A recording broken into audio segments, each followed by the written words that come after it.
Guys, welcome back to the show. Yeah, we had to take a quick, unscheduled break. Yeah, there was a saboteur of sorts. Yeah, you may have noticed a tail of the we were screen. infiltrated. Yeah. And then we were cut down. But we're back, stronger than ever. I was talking about Destiny 2, easy peasy lemon squeezy. Yep. So Destiny 2, played it. Never played the first one. That's an important modifier. Never played the first one. Tom C and I have been playing it kind of just between ourselves. It's actually a birthday gift. It's true. It was a birthday We do have a gift. clan, by the way. Sons Clan. It's true. Sons Clan. Which a few of our fans are members of, and they're far surpassed us immediately because we don't play enough. But anyway, sorry. I mean, we're both at level 20 now, at least. But, we still have to beat the game, which I know unlocks a lot of other content. Yeah, that would get into one of my complaints about the game, but please. Yeah, I think Nothing but love. I think it's an interesting choice to make.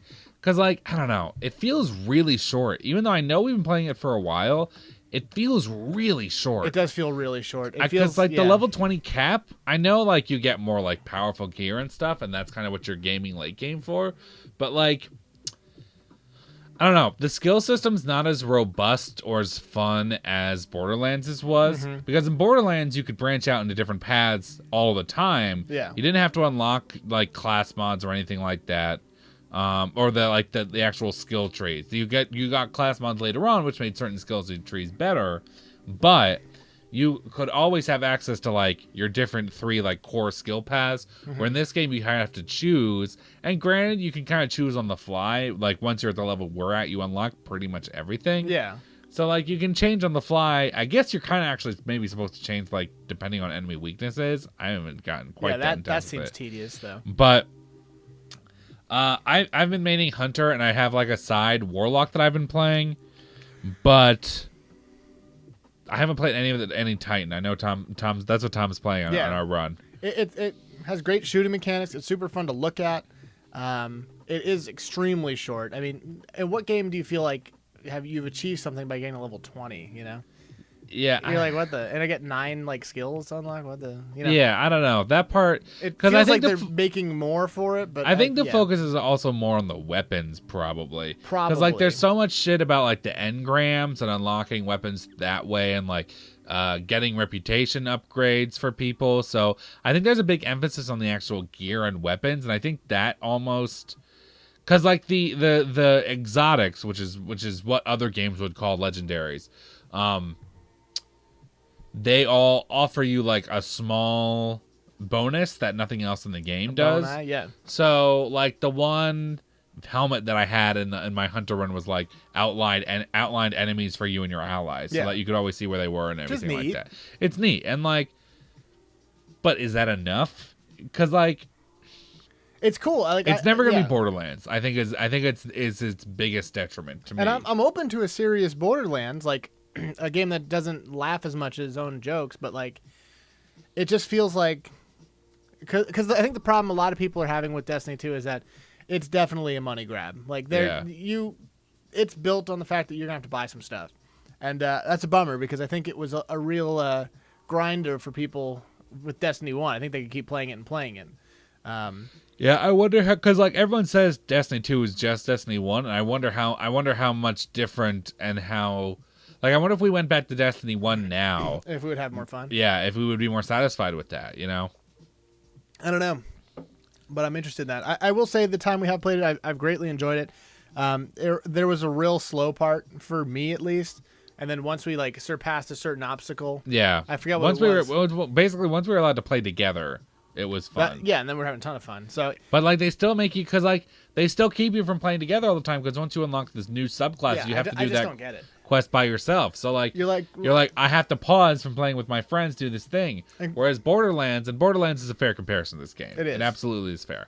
Whereas Borderlands just hey, you got a new level, enjoy your shit. Yeah, and I don't really do they really think that this game is not for playing with friends? What's the thought process there? I tried playing the game by myself while I was waiting for you to get on, and it's just not the same at all. It's not fun to play just by yourself. And I'm sure they know that that's the primary audience. Yeah. You know what I mean? So we have a lot of complaints here. Again, it seems like there's a lot of potential in this game, and it was fun when we played it. Yeah, and I'm trying to figure out all the lore and stuff. I appreciate that it doesn't.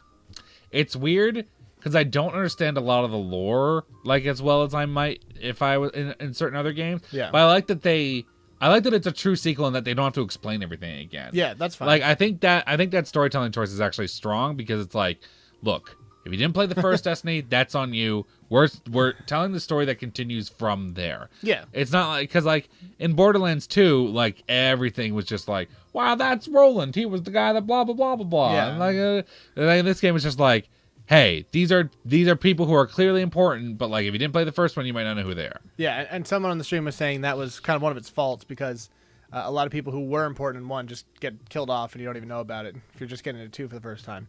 So it's kind of a double-edged sword there. So because it doesn't have any emotional impact for me, but Yeah. other people might care about it. Well, it's not a very emotional game, but neither really is Borderlands for the most part. Like I don't feel. I mean, we were shocked when Roland was shot. I certainly don't feel connected to my character. Like That's true. Like I just don't. The game does such a poor job of making your character feel special too. Yeah. It's like you're the chosen one. Here's literally a million of you. You're the chosen one, along with your friend who you're playing with. Also, these random people who are also the chosen one. Yeah. You're like, so it has its flaws. Definitely has some good memories though, and there's definitely a lot of cool well, we're gonna stuff. keep playing it. And there's definitely Hopefully. and there is a lot of cool stuff in it as well. Because like I like when you do unlock the subclasses, at least the your second and third one, you go through this weird forest area where there's like it's basically like tainted with old magic kind of is what I gathered. And there's there are these like shadows that are there, and they're like talking to you about the class, not even about necessarily the class, but like stories of the people who were in that class, that subclass, and like your ghost companion who is just Navi from Or Cortana, Yeah. if you want a closer comparison. But they basically explained like these are lessons you would have if someone was properly teaching you how to get in this subclass, which I think is kind of cool. It's cool. And like the idea that you're still being guided on this path and like learning all this stuff. But they could have gone into that a million times more than they did. Yeah. There's a lot of stuff like that where you just feel like this would have been amazing. Yeah, the class lore shadow shit was one of the cooler parts. I 100% agree. It was really cool. Yeah, that's one of the problems I have with the game is like this is a game where you want to grind, except all of like the areas you go to will be like, all right, you have 6 quests here, and then they're all go the exact same direction through the exact same thing you did for the main story. I just don't get that. Because they're like, you have this huge area. It's really cool. The environment's sweet. Okay, remember how you went up this thing? You're doing that again. Remember how you went up this thing? You're doing that again. And it's like it's like shoot this thing here instead of over here for once. Like, I don't know why it's like they made a cool level and then we're like, oh, I don't know what to do with it. Well, I think that's another reason why it feels very short and small is because the amount of areas, there are a good amount of set pieces, but not like a ton. I enjoy the fact that the loot and enemies scale, so like even going back to like the first level is still interesting and like can be a challenge, and there's still reasons to go there because you get gear that's appropriate for your level, not like in Borderlands where it's like if you go back to Firestone or whatever, you're killing like level 4 bandits and they're dropping like shit gear. Is that a thing? Someone on the stream is saying your character's the only one who can switch subclasses. Like, does that mean like that's why our character's unique? Yeah, I think so. Because that's the dumbest thing in the world. Who would care about that? I mean, like, no, it's not on you, but like, if that's like something they thought would make people more interested, that in lore, really, you're the only one who can become a whatever guy. Because like the subclasses are weak as shit, dude. Like weak in like in like style, you know what I mean? Yeah. Because like, okay, you play as Titan, you're like Titan's the guy who shoots people and is strong. Great. So you do that, and in my one class, I can shoot things and am strong offensively or shoot things and I'm strong defensively, which means I put up a shield in one of them or I put up a shield in the other one. Or I throw a grenade in one or I throw a grenade in the other one, except they're different types of grenades. Yeah, it's weird. That choice the only one that's really different is the hammer, which is cool, but at the same time, I'm not doing anything that unique. I'm just throwing a hammer. Well, yeah, and which that's is just like a too. gun. It's just like I'm throwing a gun. No, that's the thing too. Is that like the actual like ults of each of the classes are so lame? Because like your last level hammer unlock was my first level warlock one. It's the same thing. It's not because like it's the flaming sword that like shoots things. Like I got that first level as warlock. That was the first thing I got. Yeah, I'm working this hard to get an ultimate. First of all, cooldowns are extremely long, way too long. I don't know what they're talking about. But then you get like your ultimate, and you're like, sweet, this should be like a fucking room clear. This should be all over. Yeah. And instead you're like, I waited 6 minutes to get this fucking hammer throw that's gonna hit this fucking boss down by maybe 20%. Meanwhile, I'm just gonna keep on just machine gunning him. I'm not under leveled for this. He just takes a million hits and is a bullet sponge. Titan seems really boring compared to the other two classes. They're all boring. I don't know. Hunter, at least, like Hunter, I think Warlock has its problems too, because like Warlock doesn't feel magical enough. Yeah. Because you're just like, oh, what do? I create this zone of power, but like you want to be, because you want to be the magic user, but everybody uses magic. Because like everybody has like the way to like shoot lightning at people, so that doesn't feel unique. But like Hunter, I think is the one that does it the best, because they're like augmenting your natural shooting abilities with magic and shit. Yeah. So like if you're a gunslinger, you like fucking summon the sun as a fucking revolver, and it's cool every time. Yeah, that's so rad. Like that makes sense and like it's thematically appropriate. Or like you're summoning a bow made out of the void that like anchors people and like makes you deal more damage. Yeah. So I think Hunter does that well, but the other two classes aren't. Or Titan isn't like strong Titan's got enough. Nothing going on. Titan isn't strong enough, and Warlock isn't magical enough. Yeah, for like real. every class is just Hunter. Yeah. Okay, there's a Warlock ult that nukes, just a nuke that does 3,000 damage and shakes screen. Yeah. That's what I want. But That's the last one. It's the void bomb thing. That sounds cool. I mean, but Titan really is just like, now you're gonna go run towards the guy and be mean. It's like not even interesting. Well, yeah, because Hunter has one of those classes too, and like it's honestly like definitely one of its most synergistic, because the way the combat thing like passives. That's another thing too. It takes you way too long to get passives in that game. Yeah, it's absurdly long. Because you're just like, oh, these sound interesting, would actually like help kind of define this character class. So it's like, enjoy level 8, almost halfway through your levels. And you're like, yeah, but like for real, why can't every character have a bubble shield? Like Titan, your thing is you throw a small chest high wall. Like what the fuck? Like well, who cares about that? That's my interesting shit. Yeah. It's not even that useful. It's like. I mean, to be fair, that's more interesting than Hunters, which is you dodge. That could be fun. It is a lot of fun. But like a steel high wall is so stupid. Because the Hunter, the thing I was talking about, the way the combat thing is that when you kill, it has like a synergized. Basically, when you kill an enemy with a melee ability, your dodge recharges, and then one of its dodge options is it recharges your melee ability. So you can just be like dodging around the whole thing, really hard to pin down, just like fucking electro punching people the whole time. It's rad as shit. Like, but like nothing. I don't think there's anything else that really does that as much. And maybe that's the reason why I think Warlock isn't as fun, because I didn't really get to the passes with Warlock. But like, I don't know.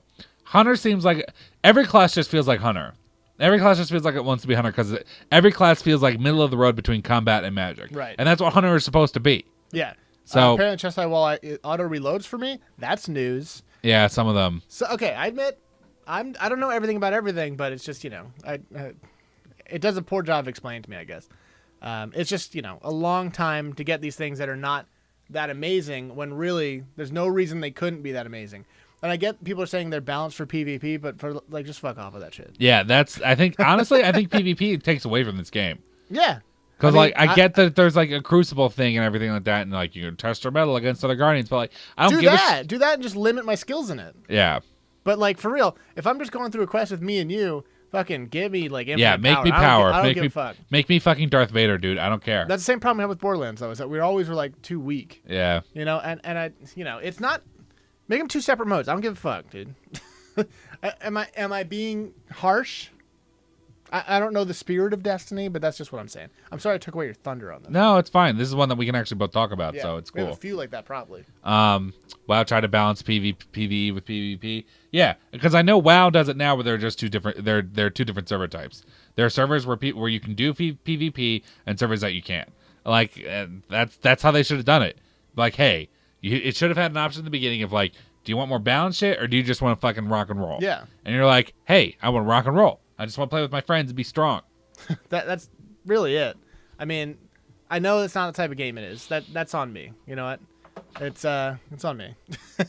I just want a game where I can just rip through it, and the opposite of Borderlands, where I'm just going through bullet sponges. But it's fun. It's a fun game, and it's cool, and I think the environments are memorable.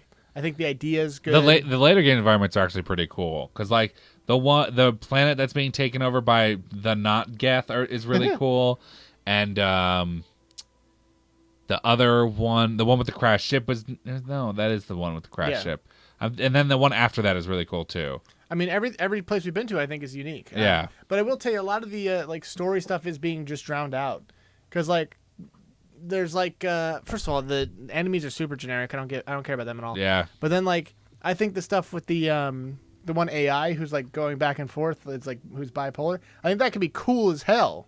But like it's like happening in the background as you're doing something boring. Yeah. You know what I mean? You're like, this should be sweet, and it's a super cool idea, but like there's no weight at all on it.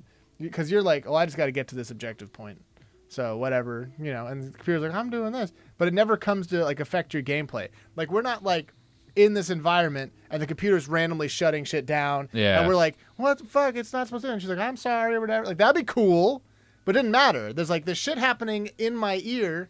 And it's like, here's something neat. And I'm like, that sounds neat, but it's got nothing to do with it. It's very much of like. It doesn't want me to be involved in its fun story. It's one of those games where like. Because there are a couple games like this. I'm trying to think of them. But there's you playing a game while a movie's happening elsewhere. Yeah. Which is not... It's Because like for real, you don't feel like a mover in this game. Yeah. No, for real. You got it's got nothing to do with you. Unfortunately. So, I like it. It's definitely high on this list because I just enjoy playing it together. And like... Yeah. And the stuff that's cool is really cool. And that's important. I mean, the fact that we played together, I mean, that's what it's all about. Yeah. It's all about. We did play on the show to... much chagrin. Nobody liked it. Nobody cared. Because I was very negative. It took us a while to get there. It took a while to But get that's there. my number 3, guys. Whoa. Destiny Dose. It's time for number 2. Let's remember what I put on here. Actually, I know what it is without looking. We played a boatload of this, guys, ever since I bought it, all the way back in June? June, I think. We've been playing it weekly since then. It's a great... this is my number 2, too. Well, let's talk about it. Sure. It is probably game of the year for most people, to be quite frank with you, because it is such a huge release. It's like a fucking meteor. It's a phenom, game. yeah. And this, again, a game that's an alpha, a game that's not really completely done yet, that why would you ever finish it? Actually, there's going to be a huge update tomorrow, by the way. I know. We should maybe might have to play it tomorrow. The game is obviously PlayerUnknown. Oh, John can't play on Wednesdays. Maybe he'll make an exception. Whatever, we'll figure it out. PlayerUnknown Battleground. Yeah. So, also known as PUBG, which I'll be referring to. Classic PUBG. This is also my number 2, just FYI. So we're gonna talk about it. I'm very curious about what your number 1 is because it's not what mine is, obviously. No, it's not. This game is... If you think about it, you know what my number 1 is. I'll think about it. Because I only started playing that this year, if you can believe that. Oh, really? Yeah. That's cool. I started playing that around this time last year. So it was like right around here. I think you're breaking the rule then, unfortunately. I told you. I told you. I'm just kidding.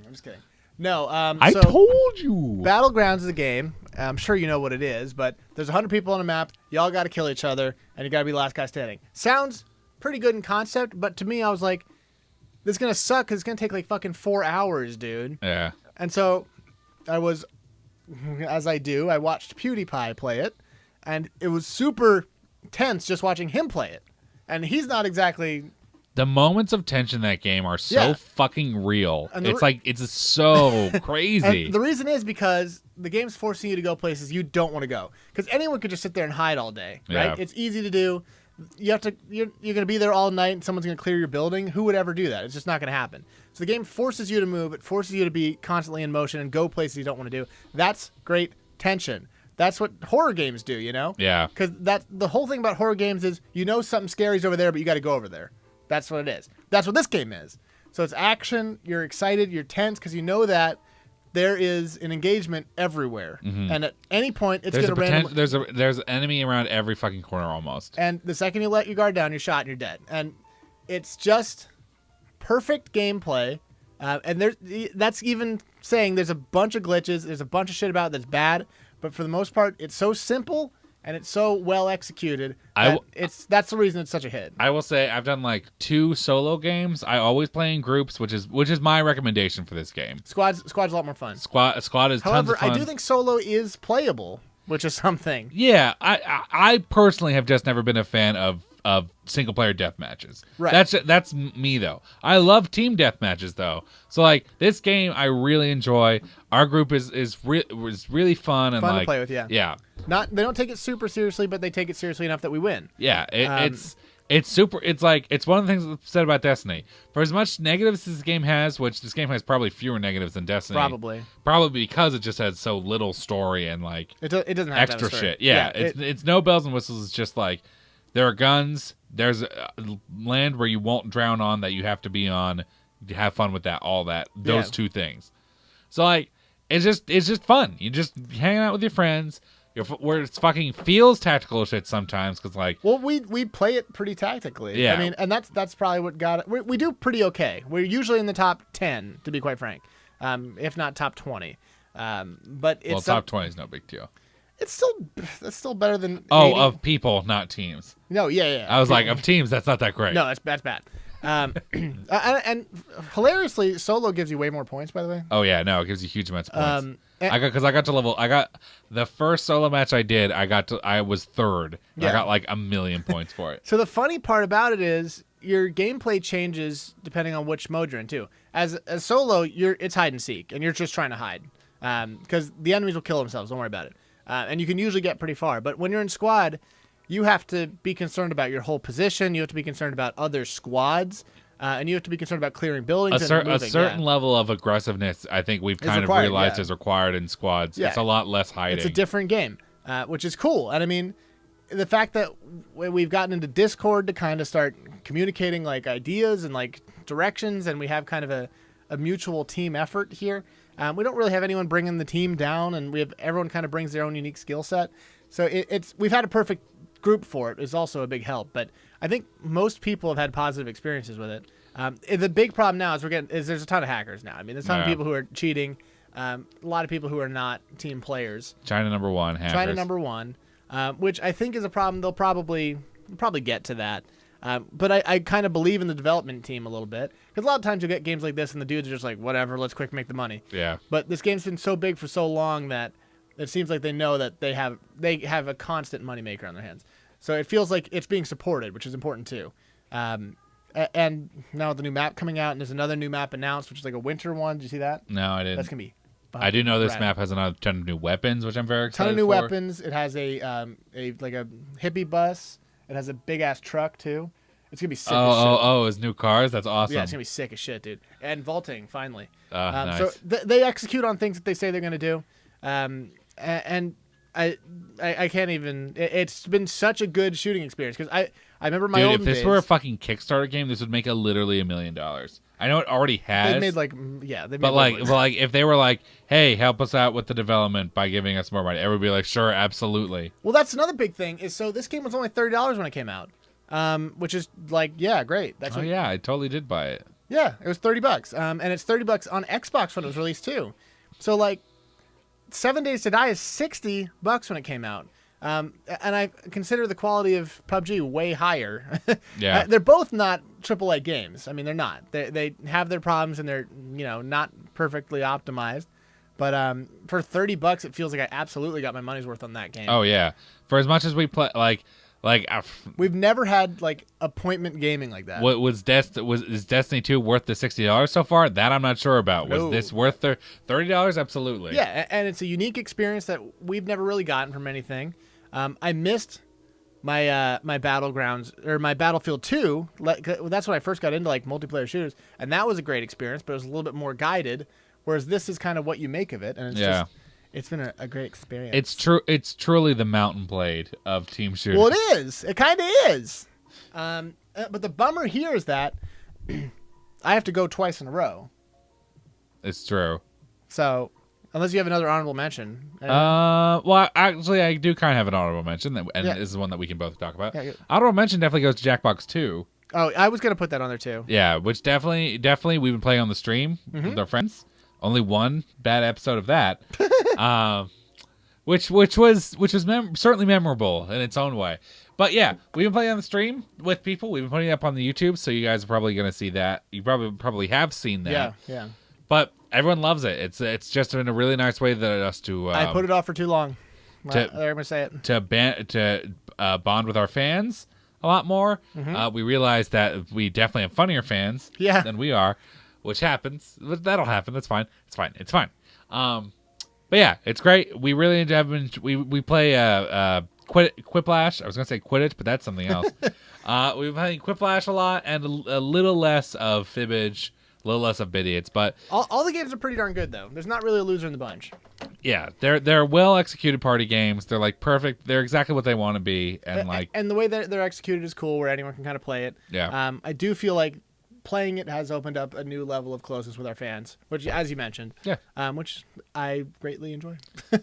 It's just I've always loved You Don't Know Jack and stuff like that. So it just seems like a modern approach. It's like a natural choice. Yeah, which makes me happy. So yeah, that's another classic honorable mention. Yeah. Honorable mention to oolong tea, which is just a great treat in this winter weather. I don't really have any honorable mentions, to be quite honest with you. I played a lot of mobile games this year. I mean, obviously Animal Crossing was great. And there's a few other mobile games that I really got into. I'm still playing the ones I've been playing from like last year or whatever. I have like 8 dailies that I check every day. Yeah. But are we doing number one? Sounds like it. So the bad news is I said what our number one was going to be. I was like, this game has to be beat. Yeah, I was talking to some of the people on the stream, and I'm sure it was mentioned. Oh yeah, it was, because I forgot. There was another one I forgot about, but like somebody mentioned on the stream. I was like, oh yeah, Tom said that was going to be his number one. It was my number one to beat when I played it, and it was never beaten. I mean, I loved Battlegrounds. I loved every other game that I mentioned on this list, but this is a game I'm very excited to play. Possibly the best game in the franchise. Not like when you look back on it, you take it just the parts of what it includes. It doesn't really have that much in it, but just the experience as a whole made it a transcendent experience. Something I look forward to playing every night. Something I really did not want to leave alone. I could it's probably one you didn't want to beat because you would be. So I had to force myself to beat it because I knew I wanted to play other games. I was like, if I don't beat this now, we're gonna be playing this forever. I was like, there's a lot of stuff I could just end up doing because there's certain things you can collect that are worth it to collect. But I was like, why would I continue to do this? Let's just get this done. And there's stuff I didn't finish, so there is a reason to go back. Kind of a nice approach to it. Obviously, my game is Breath of the Wild, Zelda Breath of the Wild. Now, my bummer here, I played the Wii U version, which does not have the new DLCs, which are supposed to be excellent, which I would love to play. You get a motorcycle, and you fight some cool enemies and stuff like that. And I can only imagine what they've built onto it. But just the experience was something that you'd never got from a Zelda game before, but it reminded you of all the good experiences you did have. It certainly seemed like the people who made this game were like, what do people like about Zelda games, and what do people like about and what do people just like about the modern gaming sphere right now? And what can we do to merge those two without losing either one? So, and it seemed they did that flawlessly. Yeah, there's something. Actually, I know exactly what it is. So the big thing about open world games is you want to get to a point where the player can have an idea of a thing they want to do, and then they always can do it. I mean, it never happens, but in this game, if you're like, I wonder if I could throw a boomerang right the second it's about to be struck by lightning, and then strike that guy with lightning instead. You can do that stuff. Like any stupid idea, you're like, I think I'll set a brush fire and kill a bunch of guys that way. Or like, you can set all these dumb plans in your head. You can do whatever you want, and then it just is like something you can go forward and plan with. It kind of suffers from like the Far Cry 3 and Far Cry 4 approach of like, there's an outpost there. I have to kill everybody in this outpost to get this outpost. Or whatever. But the way they do it is so unique and fun that it's something that doesn't get boring. Because every time you go to it, you're like, I'm going to approach it a different way. You're like, I know I have to do towers. This tower is different. This tower is different. This tower is different. Or you're like, I only have this much equipment on me, or I only have this much like health left, and it just made you have to think about it, made you have to work at it. It really is just like there's so much that they could have thrown in there to bog it down, but the experience is so streamlined while still feeling like there's too much to do. Because at any point you'd be like, well, I want to grind some money, or I want to go play bowling, or I want to do all this other stuff, but like I could go find some horses and tame them. I could go do this mini quest I never did. I could go to another shrine. I could go look for shrines, stuff like that. It's just that I remember playing it and being like, I know I want to find at least one shrine tonight, or I want to make a little bit of progress in this area, or whatever. And I just never ran out of things to do. And I knew that it would keep happening until I just was like, I have to finish this. And the things they've done with like the Zelda concepts that were always in every game, they made it cool and kind of new again. Like Zora's are neat, but like what's happening to them is not necessarily unique. But the way it's going about is interesting because of the legendary beasts. You're like, I like Gerudos. What's up with that? The legendary beasts are pretty cool. Legendary beasts are super cool. You're like, I like Gerudos. What's up with this? And then they're like, oh, well, there's this other stuff happening around that's different from what you've normally seen. It's not just a normal, like, oh, they're all women, so they hate you. It's like, they're all women, but they hate you, except this, too. So they kind of took everything that you liked and that you relate to, because as like a Zelda player, I'm like, well, I know what these species are like. And they're like, they're still like that, but here you go. I think you have to make it a little fresh. Which they did. They did a great job. So nothing about it feels stale, and not just because the entire formula has been changed, but it's something that I hope you do get a chance to play. Because, I would be very excited to play that game because it looks rad as fuck. Yeah, it's just a fun game. I mean, it's just fun. That's all there is to it. I mean, would I say that I was immersed in the story? I didn't feel like I had to be. I knew that I was Link and I had to go kill the Ganon. What else is there to it? I know that Zelda is being upset or whatever. You're just like, okay, I know that's the thing. And there's all this like story stuff happening around it. And you're like, I don't really know if I need to invest in that, because there is like memories you can get to kind of flesh out what happened to you before you got fucked. I was going to say, I like the idea that it's like from the perspective of like Link failed. Yeah, which is cool. Yeah. So, and I think they do kind of embrace that a little bit. It's almost like if Ocarina of Time happened and then you had to fix it. Instead of being that it happened and then you went back in time and it didn't happen and blah, blah, blah. So they kind of approach the time travel ideas in a different way, which is just neat. I mean, it's cool that people recognize you, or they like are aware of your like legend or whatever. It's just really mystical in a way that's atmospheric and exciting, you know. And you know that you're like a legendary warrior, but at the same time, it's all new to you.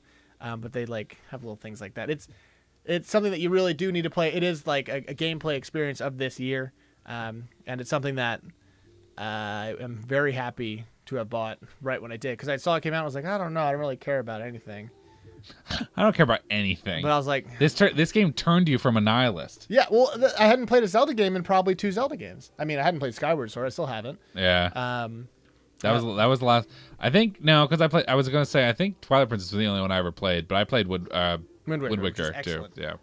I really want to play that game again. You can play an HD version. Yeah. I really want to play Hyrule Warriors. It looks like a lot of fun. I do want to play. But dude, you fucking should get Berserk Warriors. I should get everything. I should get every video game ever made. Where am I on that? Where am I on every video game? That's what I want. I want video games. But for real, is it worth buying a Wii U for? Maybe. It's probably cheap to buy a Wii U now. It's one of the reasons why I want to get a Switch. It's one of the reasons why I want to get a Switch and not like a PS4. It was one of the reasons why many people bought a Switch. Yeah. It's probably the only thing that kept it afloat. So you know that it's a good game if it can sell a console without any of the games for it. People saying Switch is so good on the stream. Yeah. But there really wasn't much else for it until Mario came out. I mean, luckily Zelda probably kept a lot of people occupied until that came out, because it was a game you'd play for months, for real.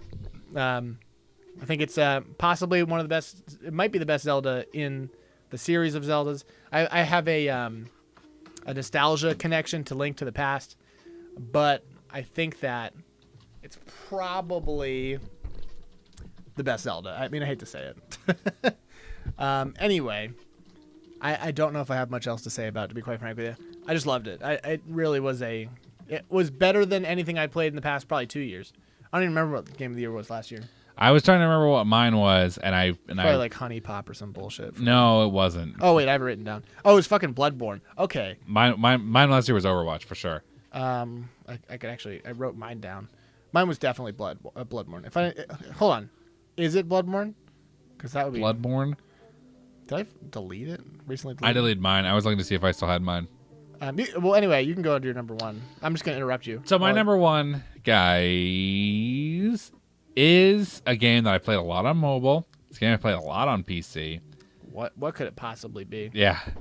It's a game that I like touched briefly upon last summer, but like I didn't really get into it until around this time last year. So it was after we did our top 5. I don't think it was on my top 5 last year. I can't imagine it was. Can't imagine it was. If it is, guys, please send us money, I guess.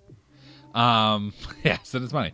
My number 1 game of the year is Hearthstone for sure. Whoa! Because I was gonna say. Oh my god! So originally I was gonna be all. Great job, people on stream. Immediately post. Anyway, Hearthstone emojis. But yeah, good guess for people on stream. So originally I was gonna say.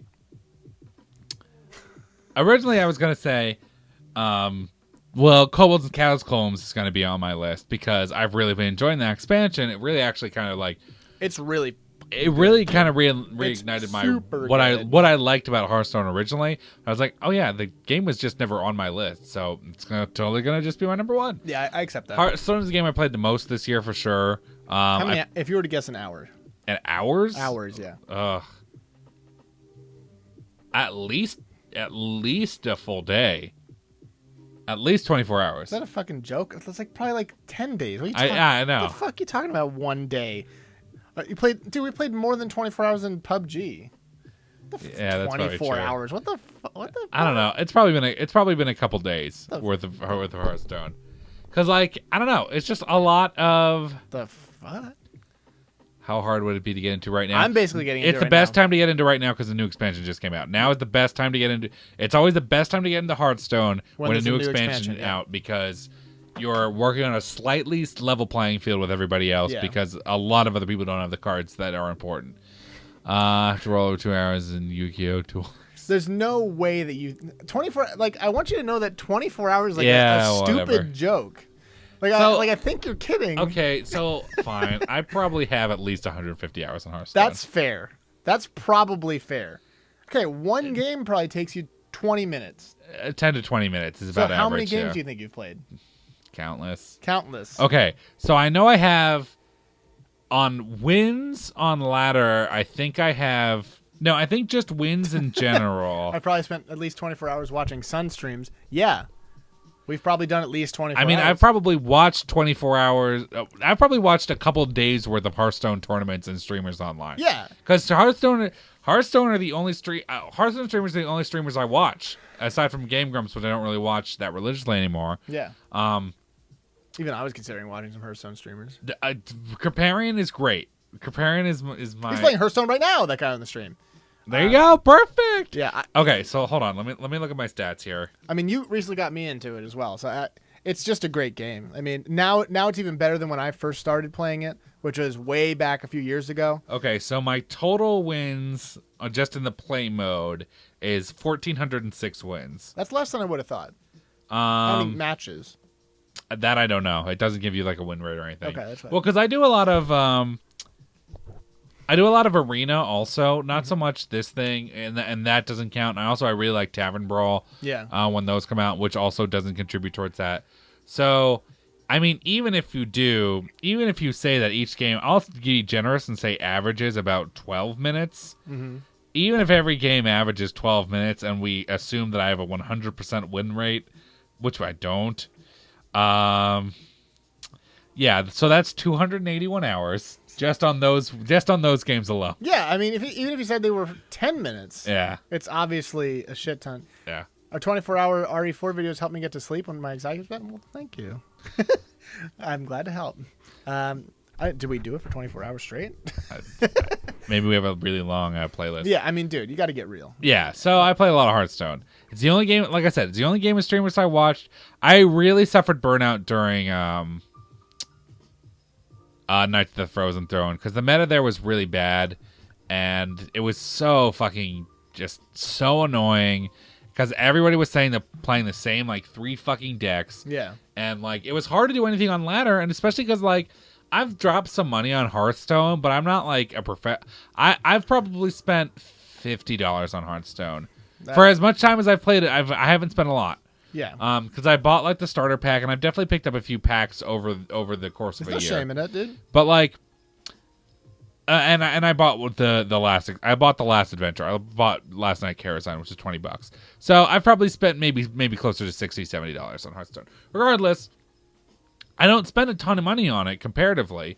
So I don't have all these like super legendary cards and like the dust. I'm reading a lot on Reddit how the dust economy in that game is getting like really, really high because like a lot of the top tier 1 decks require having a lot of legendaries in them. So like it's hard to just do like free to play stuff, and they're doing better about one thing I will say about Hearthstone. The reason that it keeps me that it kept me going is that it's pretty good to the players in terms of like free shit. Because like when new expansions come out, you always get a couple free packs. They're always giving you like a couple bonuses every once in a while. Yeah. So it's pretty good about like keeping you there, and like the daily quest system always gives you a little thing. So you probably average 2 or 3 free packs a week if you like really are religious about it. I mean, say what you want, but Magic the Gathering never sent you any free packs. Yeah, exactly. Like, and we're two Magic veterans, and you obviously more than me. I'm an old hand at Magic for sure. So it fills that need. Yeah. Very well. And it's interesting to remember, and the design standpoint of Magic without needing lands or mana really changes how you build decks. It's much more simplified. I mean, it's not. It is very simplified, but also not extremely. Yeah. It's how you have to figure out then how to build a deck of like. Well, I know, and you have less cards to work with. Yeah, and you have fewer cards to work with and fewer amounts of those cards. Yeah, because Magic you can have 4 copies of any card in a deck, excluding legendaries. Where in this game, it's 2 copies of any card, excluding legendaries. Yeah. So I think Magic you are allowed to have multiple legendaries. You can't just have them in play at the same time. Although that's kind of pointless because you only have one. Regardless, I mean, it's just it really is kind of the only thing in that category. I mean, there are a lot of other card games. I forgot that I played Hand of the Gods this year too, which I would say is another honorable mention. And people play Path of Exile. There are a lot of card games, but Hearthstone definitely has one of the better audiences for it. It definitely has one of the better player bases. Really good community, yeah. Yeah, it's a really strong community. It's still super popular. It's like fucking as you have on Destiny 2. Yeah. Oh yeah, for sure. I've spent as much money on Hearthstone as I have on Destiny 2. Yeah. So like, it's a really good player base. There's always a ton of people, and the new Kobolds and Catacombs dungeon run is super fun. It's so much fun. Even I've played it a couple times. I just love it. It's such a good idea. It's super fun. It's like it's a fun way to experiment with like wild cards and like being overpowered, but like getting access to these cheap cards. Because like in some of the other adventures, you got access to like a couple. You'd occasionally get access to a couple like overpowered things, but like this is like you get a ton of fun bonus items or cards or whatever, and they like greatly affect how you play that mode. Yeah, it's just like super fun, a clever mode. Yeah, yeah. Because that's why I got back into it, because I saw you playing it. I was like, well, I don't understand what's happening here, but it looks neat. There are always some balance. There are always some balance issues, like certain classes. The meta shifts a lot, but like, I don't know. I've never seen a meta where mage isn't at like 2 or 3 strong. Isn't at least 2 or 3 second or third strongest class. I don't think that's ever gonna happen because mage is just total nonsense. Mage is terrific, dude. It's total nonsense. They're just like, yeah, do you want really powerful spells, but also back that up with some of the most annoying and powerful creatures in the game? Well, so this game, I probably did more reading about strategies than I did actually playing it, just because I have a little more time to do that. It runs pretty bad on my phone, which I'm sure it doesn't run great on your phone either. But it runs okay. So like I've just been reading about like decks and what people do with certain classes and like just general mindsets with things. They all have like really interesting things they can do if you're kind of just following like the like who's the beatdown, like who's going to be the aggressive and who's going to be the guy who's in control, you know? Yeah, but that's the thing that annoys me about Mage is that Mage does literally everything. Because you can have aggressive tempo Mage decks that like just like because they have a ton of cards, they have so many cards that give you that are so efficient when it comes to mana. Like no other class has cards as efficient in mana as Mage does. Because you have Kabal Aki, 1 mana. 1/2, The next secret you play costs 0 mana. So you play it on turn 1, you're effectively getting 4 mana worth right on turn 1. Mm-hmm. Nobody else does that. Even Druid, before they nerfed Innervate, had a hard time doing that. Right. So, like... But everyone has a certain strategy. I mean... some classes' strategy are just to lose, to mage. It seems as though every class has something they can do to kind of play any strategy or tempo or like however you want to play. It may not be better... but it seems like if there's a class you really like, you can make it work for most of the time. Yeah, every class can, for the most part, do... I mean, some of them are better than others, but basically throughout Hearthstone's existence, there have been metas and kind of phases where every class has done basically one of the 3 archetypes: control, aggro, and tempo. Tempo is more like mid-range, kind of like you're winning turns 5 through 11. Yeah.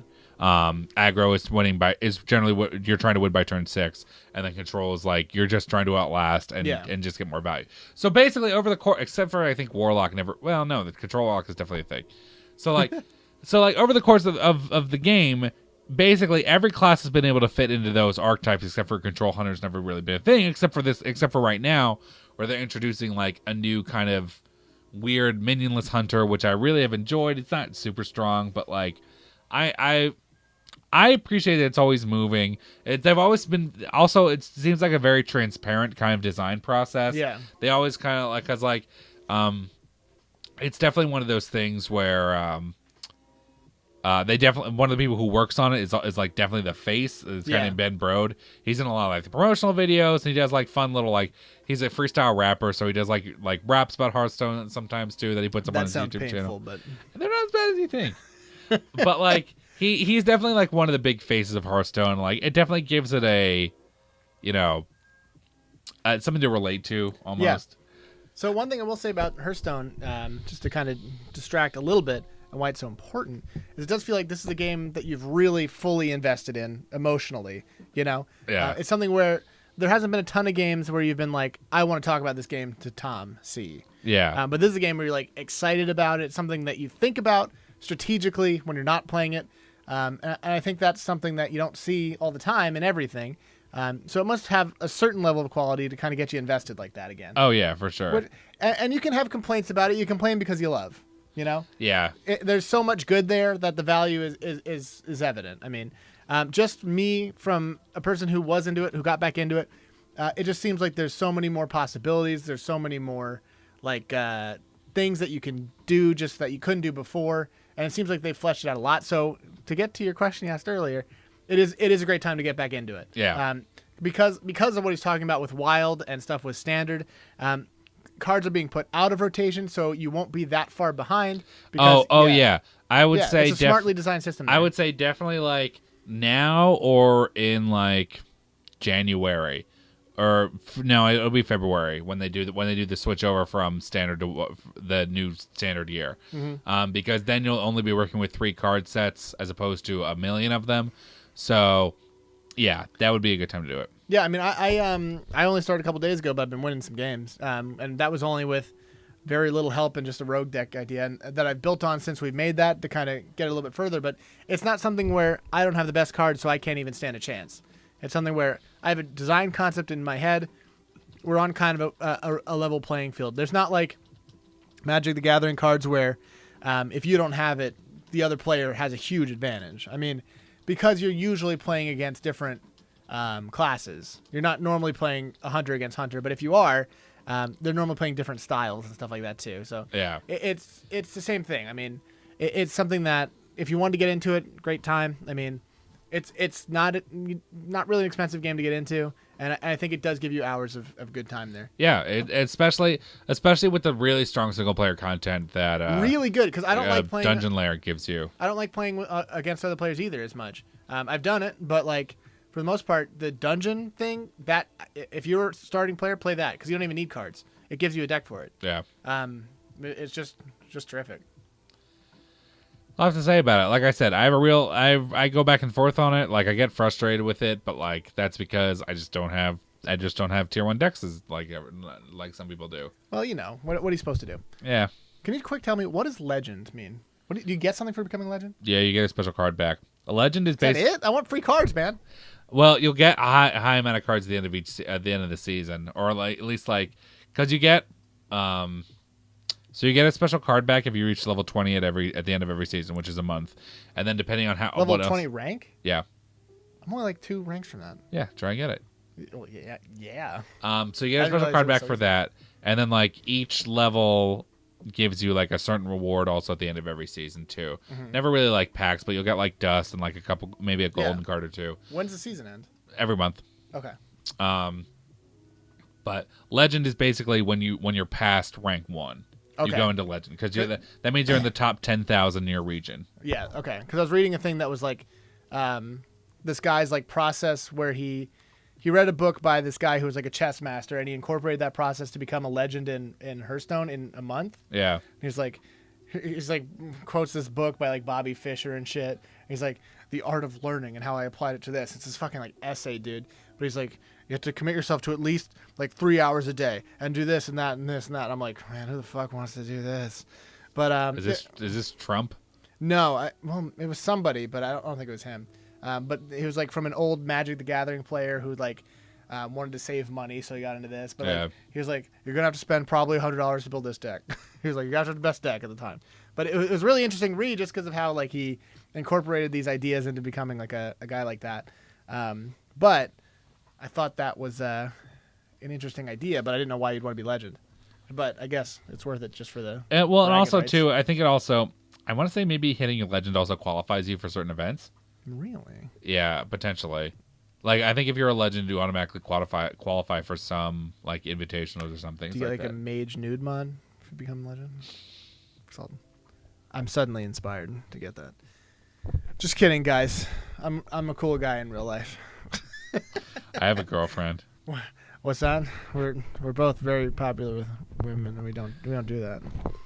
Anyway, do you have to be top 25 legend to get auto invited? Auto invited to what? Like certain invitationals. I think at least to get like Hearthstone global games. Oh, really? Yeah. How interesting.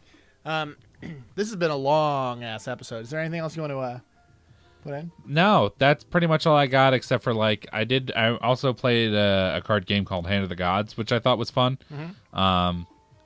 It's a map-based card game. Like I said, I think that's the way Acid was. Metal Gear Acid. Yeah, it's really similar to Mega Man Battle Network, to be honest. Yeah, so that game was fun. That's one that's zone alpha.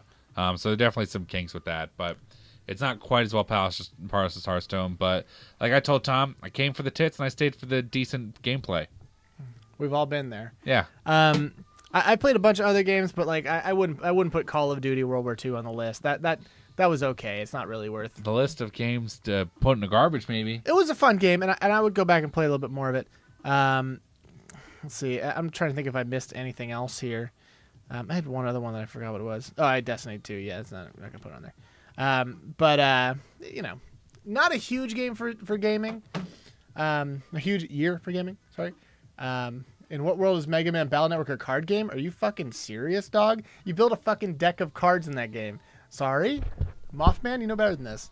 So, okay, Mega Man Battle Network is a game where you have I think it's a 3x9 grid, and you have a deck of 30 cards that you draw in order to, that you can then play, and you can make combos and synergies. And yes, it is an action game, except it's mostly a card game. Go back in time and just think about what you're talking about. I'm so right about this. Guys, I'm so right. Like, okay, yes, but no. No, I'm totally right. Okay, you get cards, you put them in a deck. Yes, you're moving around and stuff. Like, okay, so here's why I'm saying it's not a card game. Okay. Okay, so you can move to the different tiles and shoot, right? You're Buster. At any point, you can keep shooting. But at any point, you can play a card. And that card is like, he's considering that like a move instead of like an action move. But you have different synergies between cards. Like, I could have, one card would be like, remove all tiles from the board. And then the next one would be like, snakes appear that attack your enemies from missing tiles. So you have like synergies between that. I'm absolutely 100% right. I loved Mega Man Battle Network. That was a fucking good game, dude. I played very many of them, and that's my game of the year, Mega Man Battle Network 3. Pretty good. My new favorite. Slight edit. the person is correct. Legend is not top 10,000. It simply is that you are above rank 1. However, they will rank you if you are within the top 10,000 of your region within Legend. Oh, interesting. Also, not a lot of people really reach Legend, so that's why I kind of assumed that, because everybody has rank. Oh yeah, I didn't even know. Battle 3 Blue is the best. He's right. Anyway, I never regret making me that emoticon. It's the funniest thing in the world. Anyway, thank you for watching this episode. It's going to be like an hour and 45 minutes. That's fine. Usually the podcast isn't that long, but we had some, audience interaction. We had a fun time, and I hope you guys will comment your top 5 favorite Sons episodes of this year. Keep warm out there. It's cold. It's cold. Actually, it was pretty warm today, but whatever. But still, they say no one gets Christmas is here. Christmas is here. Drink your nogs and shit. That was the description I put for the video. I was just like, come on down for a holiday party. Various nogs will be provided. Guys, thanks for joining us. It's been another great Sons year. Thanks a lot for having fun. See ya.